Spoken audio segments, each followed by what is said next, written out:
En esta sesión hablaremos sobre la ley de Snell, en donde se puede notar esta ley y resolveremos algunos ejercicios sobre ella. Sabemos que existe lo que se conoce como el concepto de rayo de luz. La luz sabemos que es una onda electromagnética compuesta de un campo eléctrico y un campo magnético que van en conjunto mutuamente perpendiculares. Y es una onda electromagnética que se mueve a través del espacio siguiendo determinada dirección. Como es complicado el tener que dibujar para propósitos de análisis las ondas de esta forma, entonces sabiendo que la luz viaja en línea recta, entonces se puede representar a, a la luz compuesta por campo eléctrico y campo magnético mediante una onda, pero de manera más simplificada, colocando o utilizando el concepto de rayo de luz, que consiste en, para propósitos de análisis, dibujar a la luz, ya no de manera completa, sabiendo que así está conformada por una onda eléctrica, un campo eléctrico y un campo magnético, pero para ahorrarnos toda esta parte de dificultad al dibujarla así, se utiliza la parte de colocar solamente una línea recta con una punta de flecha apuntando en la dirección en la que se mueve la onda. Entonces, en lugar de dibujar todo esto, el concepto de rayo de luz nos permite dibujar a la onda de manera más simplificada, utilizando solamente una línea recta con una punta de flecha que apunta en la dirección de movimiento de la onda electromagnética, en particular de la onda de luz que se va a analizar. Entonces, con el concepto de rayo de luz, pues podemos representar cualquier onda electromagnética mediante una línea recta con una punta de flecha que va a apuntar en la dirección de propagación de dicha onda. Entonces, si nosotros tenemos un rayo de luz, sabemos que cuando ese rayo de luz llega a la interfaz entre dos medios, a lo mejor aire y agua, ese rayo de luz, parte de él se va a reflejar y otra parte va a entrar dentro del material. El rayo que se refleja tiene determinado ángulo y el rayo que entra en el material, llamado rayo refractado o rayo transmitido, también tendrá cierto ángulo con respecto a una línea normal a la superficie de contacto. Entonces, en física se hace la convención de que se va a colocar una línea perpendicular a la superficie de contacto donde incide el rayo que se lanza. Esa línea normal perpendicular a la superficie va a servir para determinar el ángulo con el cual el rayo incide sobre la superficie y también el ángulo con el cual parte de ese rayo se refleja y el ángulo con el cual parte de ese rayo entra en el material, se refracta dentro del material. Entonces, en física se conoce como rayo incidente al rayo que incide sobre la superficie, rayo reflejado, el rayo que se refleja, y rayo refractado o transmitido, el que entra dentro del material. Obviamente cuando la luz viaja en el espacio vacío o en el aire, no tiene interacción tanta con el medio como cuando entrara o entra en un material que tiene más elementos en él. Entonces necesariamente cuando un rayo de luz entra en un material más denso, pues sufre necesariamente una desviación. Entonces el rayo refractado pues se va a desviar cierta cantidad. Entonces en física hay un ángulo del rayo incidente tomado a partir de la línea normal un ángulo para el rayo reflejado igual tomado a partir de la línea normal y un ángulo para el rayo refractado igual referenciado con la línea normal imaginaria que nosotros trazamos, que pasa por el punto en donde el rayo incide en la superficie. Estos ángulos de rayo incidente, rayo reflejado y rayo refractado se toman con respecto a la normal, no se deben tomar con respecto a la superficie. Igual, para distinguir los medios en los que la luz viene y donde entra, se utiliza algo que se conoce como índice de refracción. Entonces cada medio va a tener lo que es esta n referenciada con un subíndice para hacer la observación de que son medios distintos. Si fuera N1 y N1 acá, serían medios iguales, pero como tienen subíndice diferente, entonces significa que este es un medio y este es otro medio. El índice de refracción es una medida de qué tan denso es el medio en el que la luz está viajando. Entonces, en óptica ya vimos la ley de la reflexión. La ley de la reflexión solamente nos dice que el ángulo del rayo incidente debe ser igual al ángulo del rayo reflejado. Recordemos nuevamente que estos ángulos son medidos con respecto a una línea imaginaria que trazamos perpendicular a la superficie donde incide el rayo. No deben ser tomados de la superficie hacia el rayo, sino deben ser tomados de la línea normal hacia el rayo. Tanto el ángulo del rayo incidente como el ángulo del rayo reflejado deben tomarse con respecto a la línea normal. E igualmente el ángulo del rayo que penetra dentro del material, llamado rayo refractado, debe ser tomado ese ángulo con respecto a la línea normal. Entonces la ley de la reflexión garantiza que el ángulo del rayo incidente debe ser igual al ángulo del rayo reflejado. Siempre se cumple esta situación. Entonces, si tuviéramos aquí un ángulo denominado θ sub 1 y como ángulo de rayo reflejado un ángulo θ sub 3, entonces, siendo θ sub 1 el ángulo del rayo incidente, se debe cumplir que θ sub 1 debe ser igual a θ sub 3. ¿Por qué? Porque la ley de la reflexión garantiza que el ángulo del rayo incidente debe ser igual al ángulo del rayo reflejado. En esta sesión veremos cómo se relaciona el ángulo del rayo incidente con el ángulo del rayo refractado. A eso se le conoce como la ley de Snell. Entonces la ley de Snell nos relaciona el índice de refracción de el medio donde incide el rayo con el índice de refracción del medio donde se refracta, junto con el ángulo del rayo incidente y el ángulo del rayo refractado. Entonces, hoy corresponde ver en qué consiste la ley de la refracción, conocida también como ley de Snell.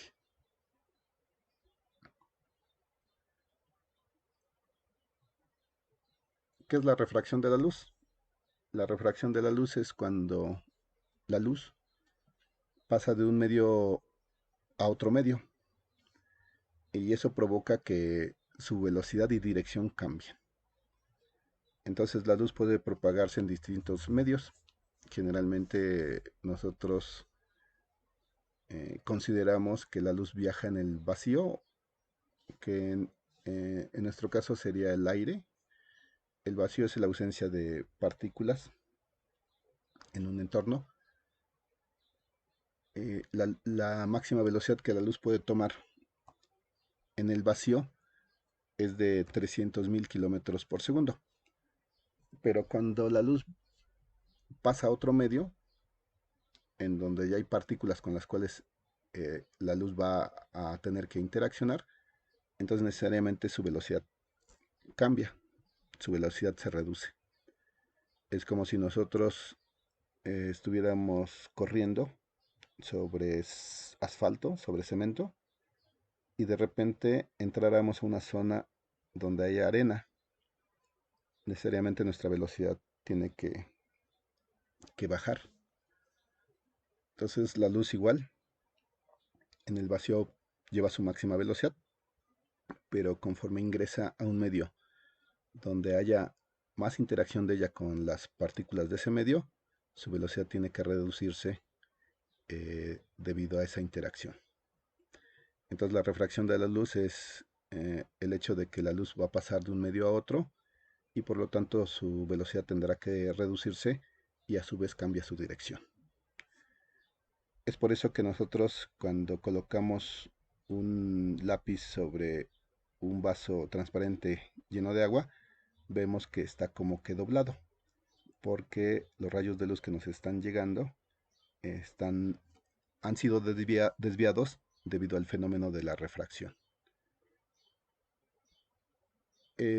Nuevamente, nosotros debemos considerar el hecho de que los ángulos que tomamos nosotros para el rayo incidente y para el rayo refractado, el rayo que entra al material, deben ser tomados con respecto a una línea perpendicular imaginaria que nosotros colocamos. Entonces el ángulo del rayo incidente debe ser tomado de la normal hacia el rayo incidente, e igual el ángulo del rayo refractado debe ser tomado desde la normal hacia el rayo refractado. Hay algo que se conoce como índice de refracción que nos determina la, qué tanto cambia la velocidad de la luz de un medio a otro. Entonces estos n significan índice de refracción. ¿Qué es el índice de refracción? El índice de refracción es un valor numérico mayor a 1 que se puede calcular dividiendo el valor de la velocidad de la luz en el vacío, que se representa con c, entre el valor de la velocidad de la luz en el medio en el que vaya moviéndose. Entonces en esta formulita n se conoce como índice de refracción del medio en el que la luz viaje, c es la velocidad de la luz en el vacío, que sabemos que es de 300.000 kilómetros por segundo. La luz recorre 300.000 kilómetros cada segundo, o si nosotros lo pasamos a metros y en notación científica, sería la velocidad de la luz es de 3 por 10 a la 8 metros cada segundo. V es la velocidad de la luz en el medio donde la luz esté viajando. Puede ser pues cualquier medio, agua, vidrio, cuarzo, aceite, etcétera. Se han hecho diversos experimentos y se ha podido determinar el índice de refracción de diversos elementos, diversas sustancias, diversos objetos, diversos materiales.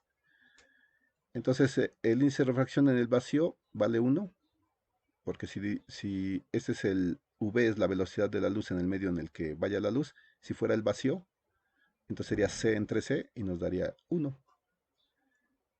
Se ha encontrado que el índice de refracción en el aire es de 1.002926. Es muy similar al vacío. Entonces, para cuestiones de cálculos, generalmente el índice de refracción del aire se considera como 1. Eh, entonces, en el aire la velocidad de la luz tiende a bajar un poco,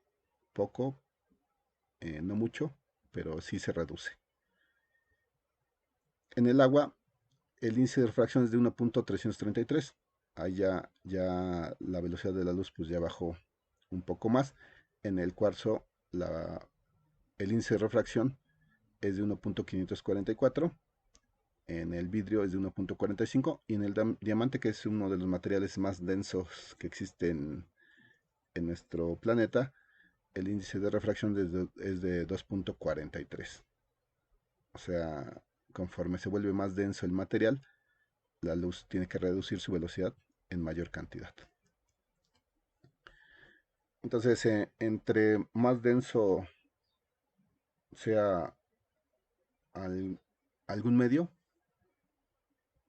en el que viaje la luz, pues la desviación de los rayos al pasar de un medio menos denso a uno más denso, pues se vuelve mayor. Entonces el índice de refracción lo podemos calcular dividiendo la velocidad de la luz que lleva en el vacío entre la velocidad que la luz lleve en algún medio.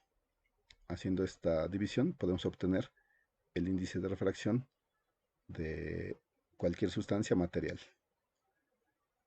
Entre más denso sea el material, la sustancia, más grande será el índice de refracción. Menor velocidad tendrá la luz.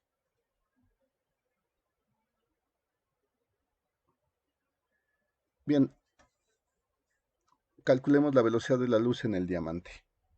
Entonces tenemos el diamante y queremos saber a qué velocidad viaja la luz en dicho elemento. Sabemos que el índice de refracción es igual a dividir la velocidad de la luz en el vacío entre la velocidad de la luz en el medio en el que va o está viajando la luz. Nosotros queremos calcular la velocidad de la luz en el diamante. De esta fórmula sabemos que n es el índice de refracción, c es la velocidad de la luz en el vacío, 300.000 km por segundo, o 3 por 10 al 8 metros sobre segundo, y v es la velocidad de la luz en el medio en el que queremos calcular, que en este caso sería la velocidad de luz en el diamante.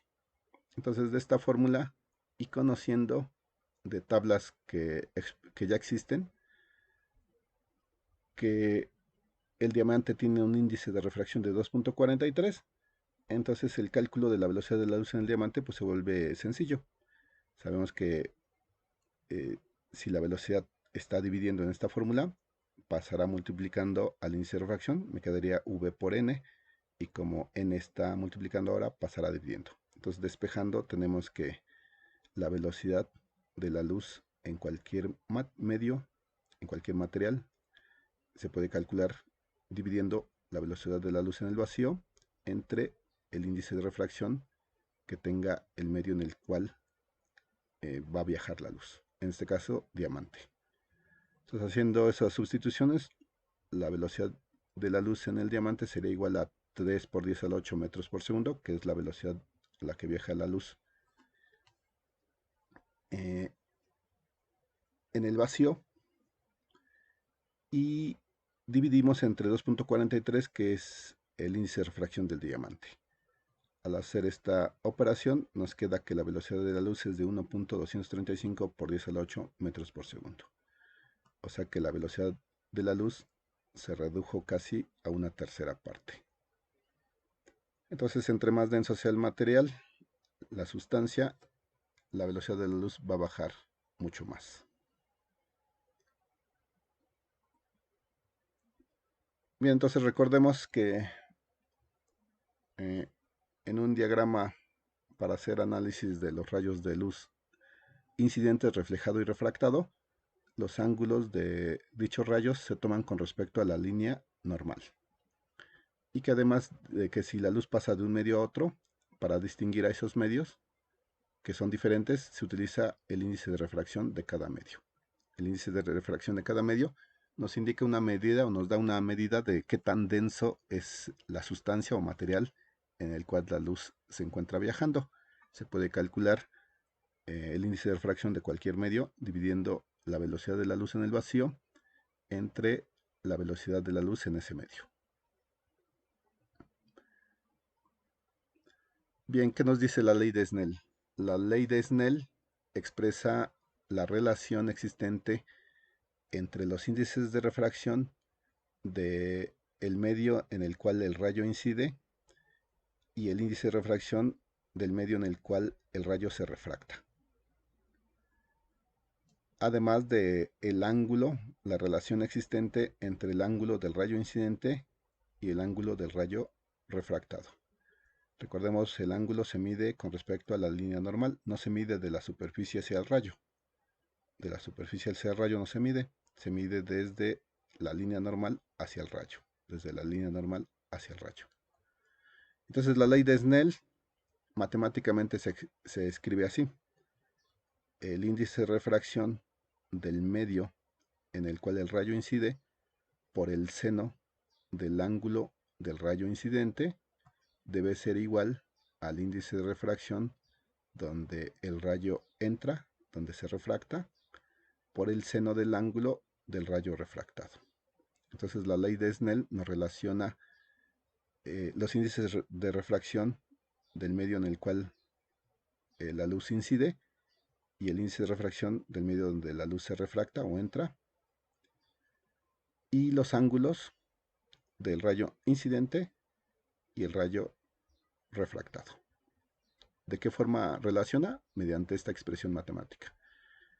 N1 por el seno de teta sub 1 es igual a N2 por el seno de teta sub 2. El índice de refracción del medio en el cual la luz incide por el seno del ángulo del rayo incidente debe ser igual a la multiplicación del índice de refracción del medio en el cual la luz está entrando por el seno del ángulo del rayo refractado. Entonces esta es una ley, esta es su expresión matemática, se le conoce como la ley de la refracción o también la ley de Snell.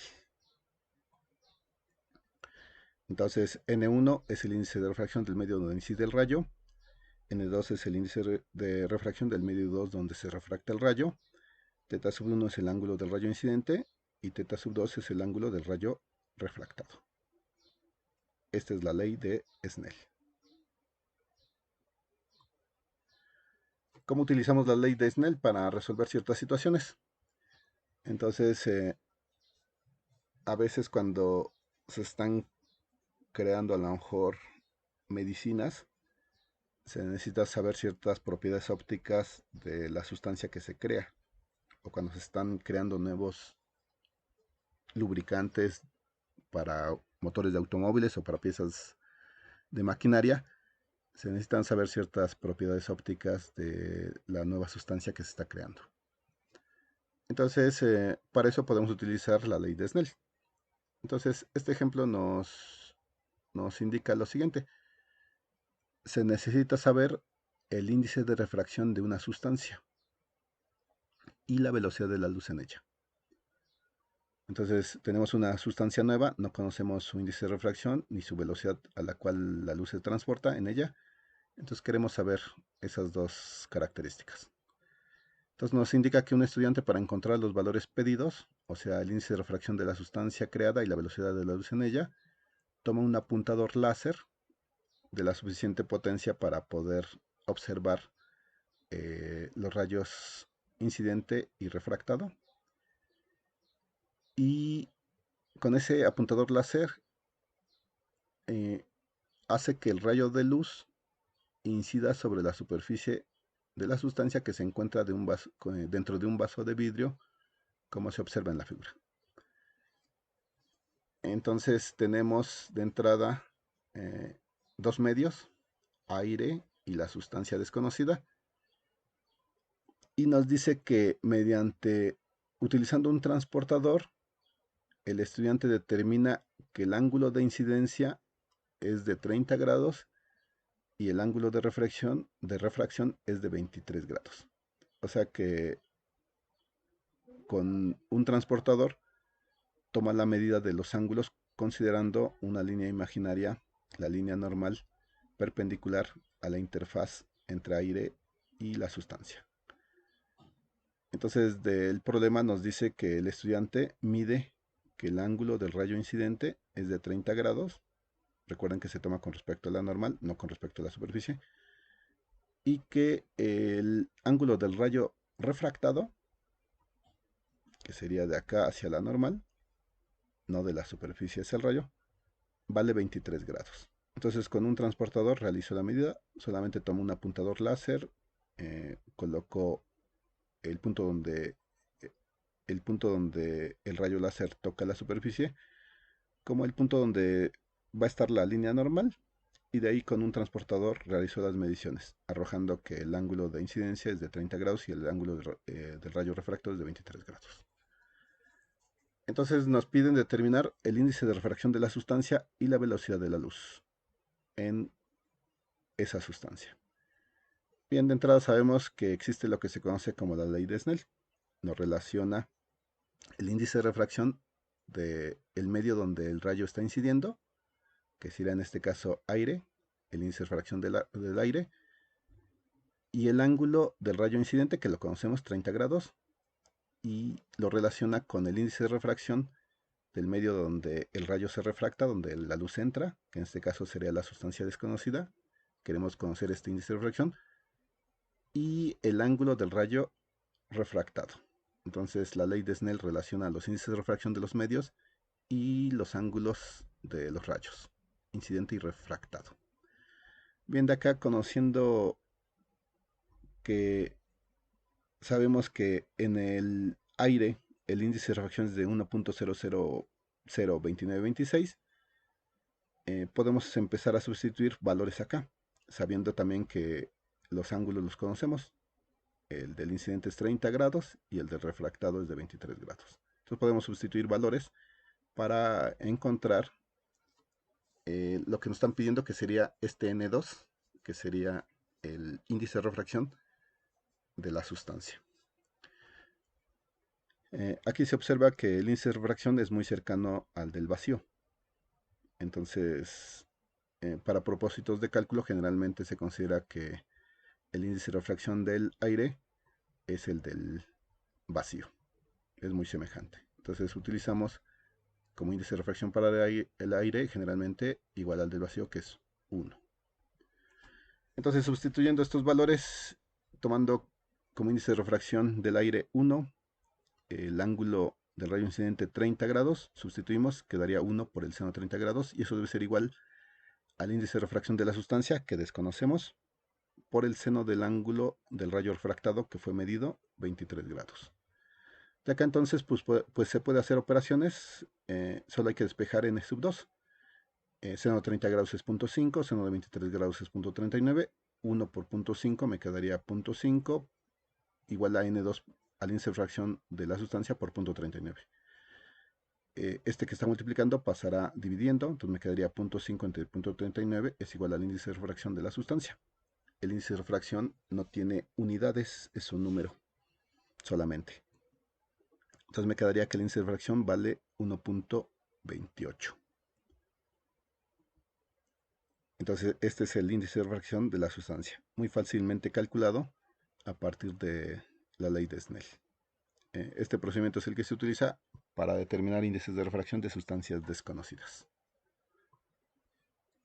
Para calcular la velocidad de la luz en dicha sustancia, pues utilizamos el concepto de la fórmula para el índice de refracción, que sabemos que es dividir la velocidad de la luz en el vacío entre la velocidad de la luz en el medio en el cual queremos determinar la velocidad de la luz.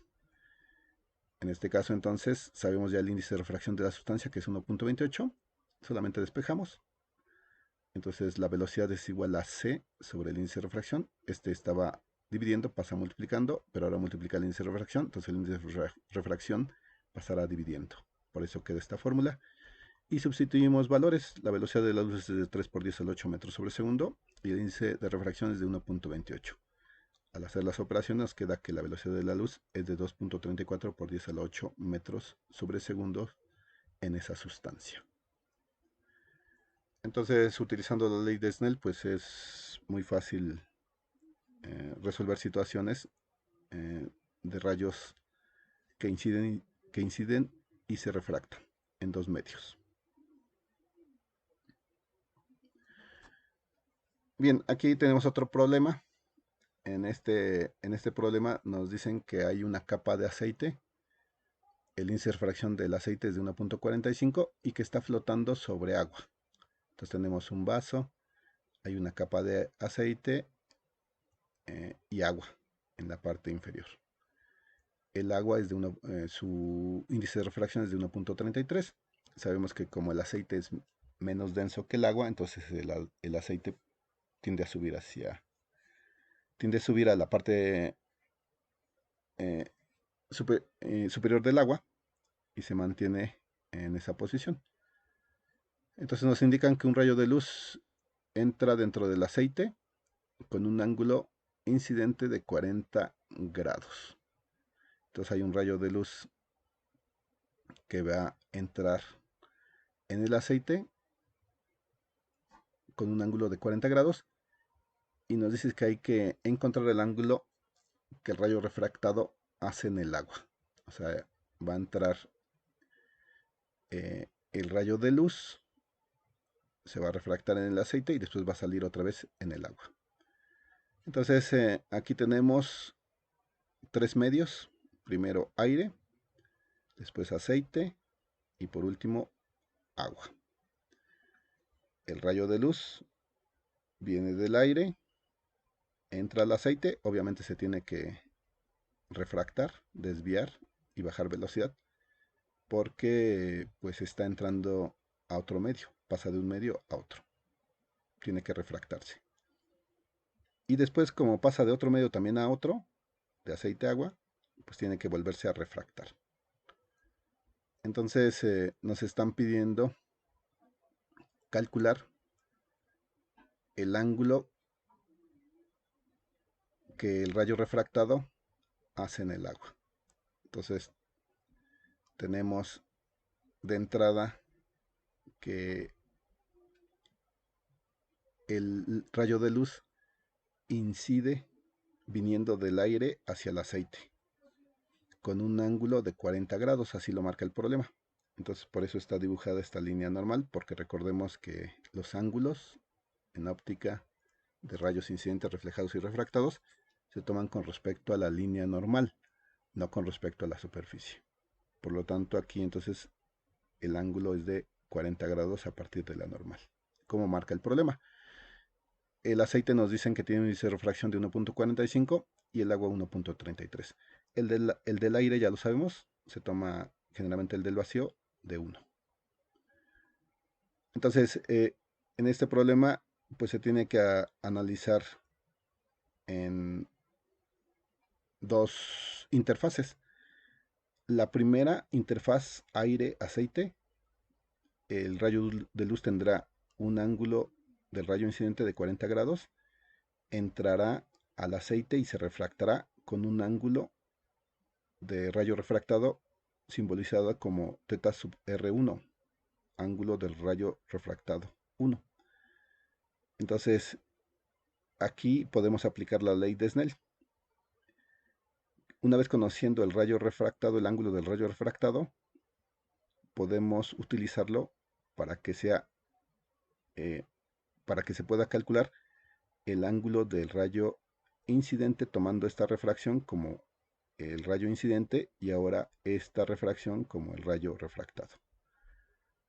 Entonces este ángulo nos va a servir para calcular el ángulo del rayo tomando como la interfaz aceite-agua el rayo incidente, para después calcular lo que nos piden el rayo refractado en el agua saliendo del aceite.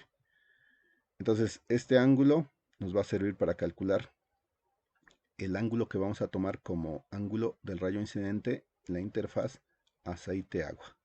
Y a partir de este ángulo pues ya podremos calcular el ángulo del rayo refractado en el agua que nos están solicitando. Entonces se hace el análisis en dos pasos para poder obtener el resultado. Bien, entonces el índice de refracción en el aire lo vamos a tomar como de 1. El del aceite, el problema nos marca que es de 1.45. El del agua es de 1.33. Nos dicen que el ángulo del rayo incidente que viene del aire y entra al aceite es de 40 grados. Entonces nos piden calcular, bueno, necesitamos calcular el ángulo del rayo refractado dentro del aceite. A partir de él podemos obtener el ángulo del rayo incidente en la interfaz aceite-agua. Y ya con eso podemos calcular el ángulo del rayo refractado que nos están solicitando. Entonces, utilizando la ley de Snell, el índice para la primera interfaz aire-aceite se cumple que el índice de refracción del aire por el seno del ángulo del rayo incidente debe ser igual al índice de refracción del aceite por el seno del ángulo del rayo refractado en esa interfaz aire-aceite. Sería esta fórmula. Si sustituimos datos, el índice de refracción del aire es de 1, el ángulo del rayo incidente, el problema nos dice que es de 40, entonces podemos poner ya 1 por el seno de 40 y eso debe ser igual al índice de refracción del aceite, que es el problema nos marca que es de 1.45, por el seno del ángulo del rayo refractado en el aceite. Entonces podemos despejar aquí ya el ángulo del rayo refractado en el aceite. Si hacemos operaciones, 1 por seno de 40 es de 0.643 por 1 da 0.643. 1.45 por el seno del ángulo del rayo refractado en el aceite. Despejamos 0.643 entre 1.45 es igual al seno del ángulo del rayo refractado. Sacamos la función arseno a la división de 0.643 entre 1.45 que es 0.443 y con eso podemos obtener el ángulo del rayo refractado en el aceite. Sacando con calculadora ese valor, nos queda que el ángulo del rayo refractado es de 26.3 grados. Entonces ya tenemos este ángulo que es de 26.3 grados. Sabemos de geometría que este ángulo hay dos rectas paralelas y una recta que corta las dos. Entonces de geometría sabemos que este ángulo debe ser igual a este, porque cumple que son ángulos alternos internos. Entonces se debe cumplir esta parte. Entonces podemos deducir claramente que el ángulo del rayo incidente en la interfaz aceite-agua debe ser igual a 26.3 grados. Y con eso podemos determinar el ángulo del rayo refractado. Entonces, para la segunda interfaz aceite-agua, igual utilizamos la ley de Snell, como relaciona los índices de refracción de ambos medios y los ángulos de los rayos incidente y refractado. En este caso, el rayo incidente en esta interfaz aceite-agua es este, que sale del refractado de la primera interfaz. Y a partir de ahí ya podemos obtener el ángulo del rayo refractado en el agua. Entonces, la ley de Snell nos quedaría para la interfaz aceite-agua de la siguiente forma. El índice de refracción del aceite por el seno del ángulo del rayo incidente en esa interfaz debe ser igual al índice de refracción del agua por el seno del ángulo del rayo refractado en el agua. Sustituimos datos. El del aceite, el índice de refracción, el problema nos marca que es de 1.45. El rayo incidente, en este caso es igual al rayo refractado de la interfaz aire-aceite. Entonces es igual al seno del ángulo del rayo incidente por esta parte de que son ángulos alternos internos. Entonces el índice de refracción del aceite por el seno del ángulo incidente de esa interfaz sería igual a 1.45 por el seno de 26.3 grados. Y eso debe ser igual al índice de refracción del agua por el seno del ángulo del rayo refractado en el agua. El índice de refracción del agua es de 1.33 y me quedaría por el seno del ángulo del rayo refractado en el agua. Si hacemos operaciones, seno de 26.3 es 0.443 por 1.45 y aquí quedaría 1.33 por el seno del ángulo del rayo refractado en el agua. Al hacer operaciones, 1.45 por 0.443 da 0.642 y al despejar el seno del rayo refractado en el agua, este pasaría dividiendo, entonces quedaría 0.642 entre 1.33. Aplicando la función seno inverso o arseno de la división de 0.643 entre 1.33 que es 0.483, pues ya obtendríamos el ángulo del rayo refractado en el agua, que nos da que es de 28.9 grados. Entonces este problema ejemplifica claramente cómo podemos utilizar la ley de Snell cuando la luz atraviesa diversos materiales. Solo hay que tener cuidado para considerar un ángulo, el ángulo del rayo refractado, como el ángulo del rayo incidente en la siguiente interfaz. Entonces, pues de esta forma, la ley de Snell pues se aplica para resolver situaciones concretas. Bien, el ser humano puede ver cosas debido al fenómeno de refracción. Si no existiera este fenómeno, no podríamos observar nada. Entonces, Nuestro ojo está compuesto por diversos elementos, en particular la córnea y el cristalino hacen la función de desviar, de refractar los rayos de luz que provienen de los objetos para que se concentren en la parte de la retina. Y ya la, la, la concentración de esos rayos de luz pues se envían al nervio óptico y del nervio óptico hacia nuestro cerebro. Y entonces se puede generar la imagen. Entonces, la posibilidad de que si no existiera la refracción, pues no podríamos observar nosotros nada con nuestros ojos. Entonces la luz llega y pues se refracta hacia la parte de la retina y eh, van hacia el nervio óptico esa luz, bueno, esos descargas eléctricas que van hacia nuestro cerebro para formar la imagen. Entonces, pues el fenómeno de refracción pues es importante para el ser humano. Igual también la refracción de la luz hace posible los conocidos como espejismos.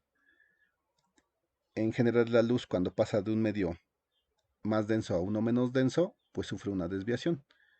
Entonces, rayos de luz que provienen de un material o de un medio más denso y pasan a otro menos denso, tienen que sufrir una desviación. Y es por eso que una persona observa objetos, imágenes eh, aparentemente reales, pero que no lo son. Recordemos, o más bien dicho, el, nuestro cerebro humano forma imágenes a través de la dirección en la que recibe los rayos de luz. Entonces, en un espejo vemos un objeto virtual en el espejo, debido a que nuestro cerebro capta los rayos de luz que entran a nuestros ojos, interpretando que pro- provienen de una línea recta. Entonces esos rayos de luz provienen de cierta dirección, entonces nuestro cerebro prolonga esa dirección para generar una imagen en nuestro cerebro. Mediante la luz que llega hacia nuestros ojos, en nuestro cerebro pues produce una imagen en esa dirección en línea recta. Entonces por eso nosotros podemos ver un objeto en determinada dirección que no corresponde con el objeto real. La luz que viene de un objeto, debido a la diferencia de medios, de densidad en los medios, de índice de refracción en medios, pues sufre una desviación. Y entonces nuestros ojos eh, generan una imagen en la dirección en la que los rayos de luz le llegan a los ojos del observador. Y como nuestro cerebro interpreta que la luz viaja en línea recta, entonces él genera una imagen en la dirección en línea recta de la dirección en la que le llegan los rayos de luz a los ojos. Entonces por eso que se puede ver cosas más cercanas o se puede generar lo que se conoce como espejismo, que es observar luego cosas más cercanas de lo que en realidad están, porque un objeto puede estar muy lejos y debido a las diferencias de densidades de aire caliente y aire frío, provocarán que la luz se desvíe y entonces esos rayos de luz llegan en línea recta hacia, bueno, llegan hacia los ojos del observador, pero el cerebro del observador, eh, genera un objeto, una imagen de un objeto en la dirección en la que los rayos de luz le llegan en línea recta. Entonces, estos rayos le llegan al observador y entonces él en línea recta genera una imagen porque considera que la luz está llegando de esa dirección. Entonces, el cerebro genera la imagen más cercana de lo que debería estar. Entonces, cuando el medio es más denso que otro, la luz tiende a desviarse hacia arriba. Entonces por eso esta luz llega a los ojos del observador, pero el cerebro interpreta que esa luz está viniendo en esa dirección en línea recta. Por lo tanto, él prolonga eh, el cerebro hace la prolongación de los rayos para generar una imagen donde no es. Entonces, si este árbol estuviera más lejos, estas capas de aire llegarían doblándose hacia los ojos del observador y nuestro cerebro prolongaría los rayos generando una imagen en donde no corresponde, generándose el espejismo y pensando que el objeto está más cerca de lo que realmente está.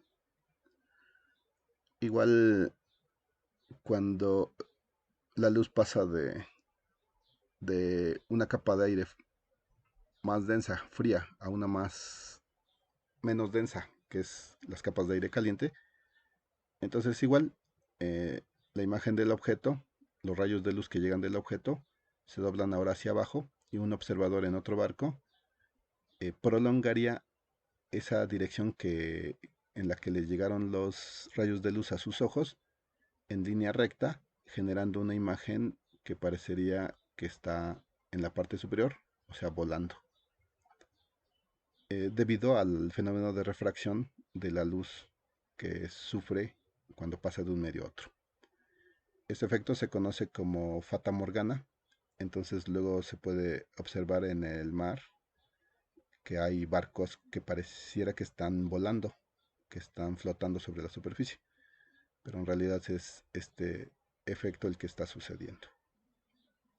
Capas de aire inferiores que son frías cerca del mar se desvían debido a que las capas superiores están más calientes y entonces cuando la luz pasa de un medio más denso a uno menos denso, pues tiene que sufrir desviación, una desviación. Y esa desviación hace que los rayos de luz se doblen y lleguen a nuestros ojos, pero nuestro cerebro interpreta que los rayos de luz vienen de una línea recta. Por eso prolonga y genera una imagen en donde no debería estar. Entonces a ese efecto se le conoce como fata morgana. Es por eso que nosotros vemos luego el efecto de que hay agua sobre la carretera, porque pues es lo mismo. La parte de la carretera está a una temperatura mayor, hay capas de aire calientes y en la parte superior hay capas de aire frío. Entonces, esa imagen del cielo, eh, de esa capa, esa imagen de las nubes o del cielo, viene hacia el observador, pero como hay una capa de aire más caliente que otra, hay una densidad en un lado menor y en otro mayor, entonces se desvían hacia arriba, esa luz se desvía hacia arriba y esa imagen del cielo azul o del cielo nublado eh, la captan nuestros ojos, pero como nuestro cerebro interpreta que los rayos de luz vienen en línea recta, entonces prolonga la imagen para generarla en la parte inferior y provocando que se vea el reflejo en la carretera que da la sensación de que hay agua sobre ella. Entonces esa es la explicación de por qué luego vemos eh, agua sobre la carretera cuando no la hay. El fenómeno de refracción también permite que se genere el arco iris. Entonces, cuando está cayendo lluvia, las gotas de lluvia hacen que la luz se refracte, se desvíe cierta cantidad de ángulo conforme ellas entran en la gota de agua. Eh, Generalmente se desvían 138 grados los rayos de luz de su trayectoria original. En sí 138 grados es del color amarillo y luego un poco más, un poco menos los demás colores. Entonces 138 grados generalmente se le llama el ángulo del arco iris porque fue descubierto por René Descartes que a ese ángulo la luz amarilla se desviaba y los demás colores pues un poco más, un poco menos. Entonces eso provoca que llega la luz visible y como se desvía cierta cantidad, entonces se pueden observar los diferentes colores que conforman los el rango de vista de luz visible que nuestros ojos pueden observar. Entonces es por eso que podemos ver el arco iris, porque las gotas de agua pues están haciendo la labor de un prisma, o sea, de un elemento que refracta la luz y como se desvían determinada cantidad de ángulo, pues pueden aparecer los diversos colores que nosotros observamos. Entonces, pues el fenómeno de refracción es importante en nivel tecnológico porque con ello pues se pueden determinar propiedades ópticas del medio en el cual la luz viaja.